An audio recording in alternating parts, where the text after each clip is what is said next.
Hello, so ito yung reading natin for Earth sign, Taurus, Virgo, and Capricorn. Take only what resonates. For those of you na gustong magpabook ng personal reading, Madam P, search mo sa Facebook, hashtag Madam P TV.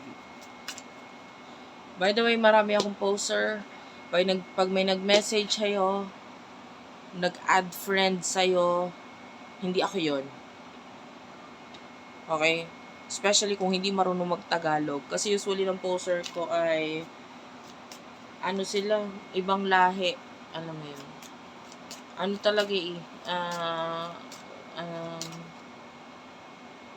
Trabaho na nila yan. Kaya kahit anong report ang gawin namin, kahit mag-email kami sa Facebook or sa TikTok, ganito ganyan, gagawa sila ng mga account para makapag-scam. Marami na po na-scam sa followers ko. Recently, 3,000, 5,000, ganun yung mga nakukuha. So, mag-ingat ka. Hindi ako para mag-message sa inyo.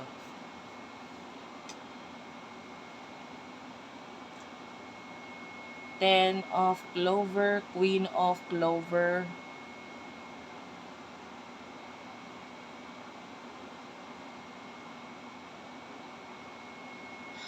Earth sa medyo mabigat yung energy dito. It's like marami kang responsibilidad. May mga kailangan kang gawin, ang bigat, obligasyon, responsibilidad na pwede may kinalaman sa iyong money, business, or yung iba naman, it could be may mga dinadala ka na hindi mo naman problema or napipilitan kang ikaw yung gumawa ng action or desisyon dito sa mga bagay nito.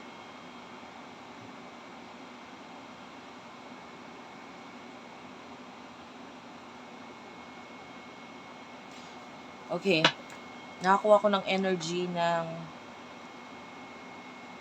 pag natatahimik ako, may mga nakikita ako na energies and I'm trying to figure out kung paano ko sasabihin sa inyo yung mga nakikita ko na yun.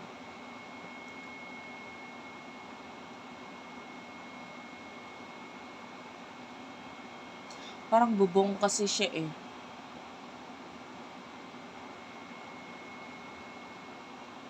May mga dapat tanggalin,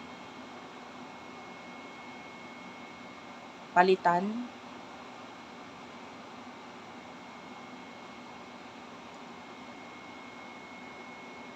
I don't know. It feels like yung bubong kasi is protection yan, di ba? Lumalabas as protection. Ang tanong is, are you protected enough? Or, kailangan talagang tanggalin yung sobrang pagiging komportable sa something. Iyon kasi nagiging dahilan kung ba't hindi ka nag-grow. If you're very comfortable sa isang sitwasyon, hindi ka na tuloy umaalis doon or hindi ka na nag-grow. Or hindi ka na mag-grow. Okay, anyway. Yung nakukuha natin dun. Mamaya mas mabibigyan tayo ng liwanag dyan. Or ng clarity. Person na connect mo. Hindi ko yung kinuha masyadong marami. I only need 2 cards. Jack of Diamonds, King of Diamonds. Bottom of the deck is the 6 of Diamonds. Wait lang guys, inom lang ang tubig.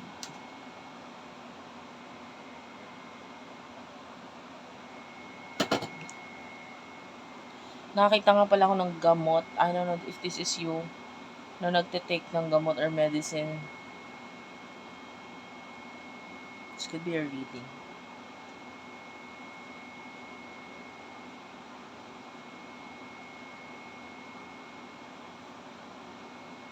This could be a person na very balanced yung energy niyo. Parang siya yung tipo ng taon nakakatulong sa'yo doon sa mga bagay na kakulangan mo.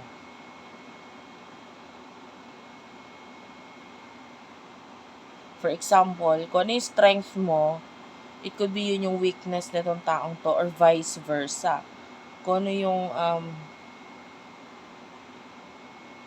strength niya, yun naman yung mag-fill in or magpupuno kasi yun naman yung kakulangan mo. So, pag pinagsama or pinag-match kayong dalawa, you can create something na very big through the help of this person. So, emotions nyo sa isa't isa. Six of Spade and Queen of Spade. I feel like may pagka-cut off kang ginagawa. Tinatry mo mag-move on, tinatry mo i-cut off itong person na to.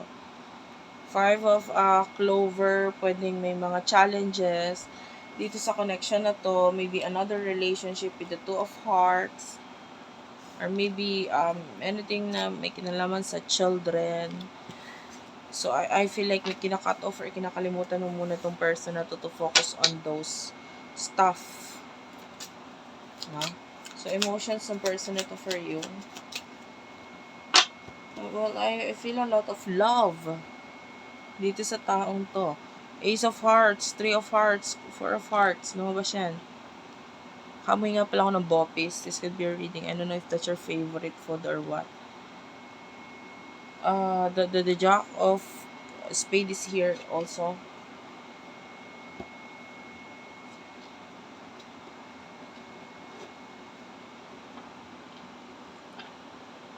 Emotionally, mahal ka na itong person na to. And it keeps on growing. Lalong lumalaki. The more na tumatagal yung inyong connection, hindi ko sinabi relasyon na connection lang yun. The more na fall siya sa'yo. Or lumalalim yung emotion niya sa'yo. In the near future, what do we have here in the near future for you? Five of Clover and the Nine of Spade. What's with the Five of Clover and the Nine of Spade?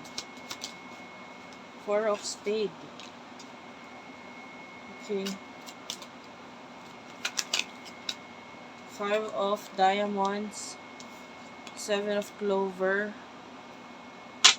Ace of Clover is at the bottom of the deck. Wait lang, inom lang ako saglit.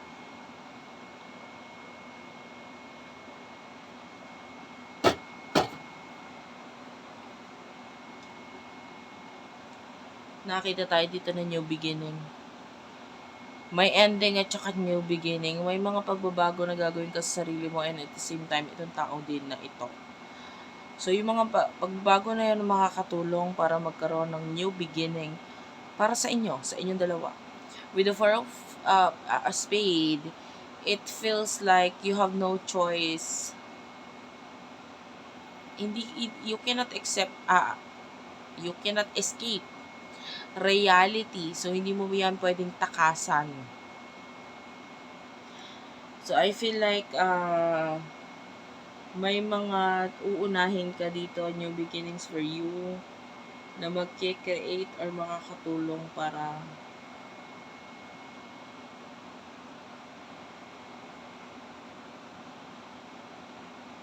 magkaroon ng growth dito sa inyo.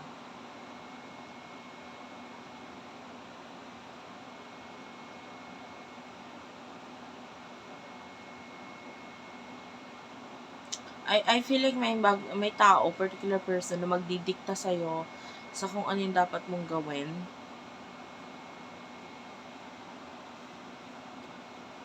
This is more like a partner or a friend. Five of Spade. Yeah. Sasabihin niya sa'yo yung mga dapat mong gawin.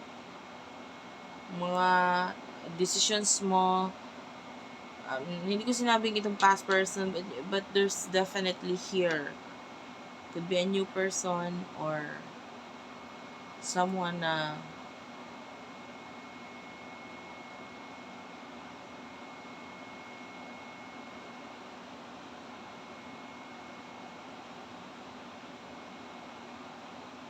makakatulong sa'yo. Okay? So anyway, that's it for now. Thank you for watching. I love you all and bye-bye.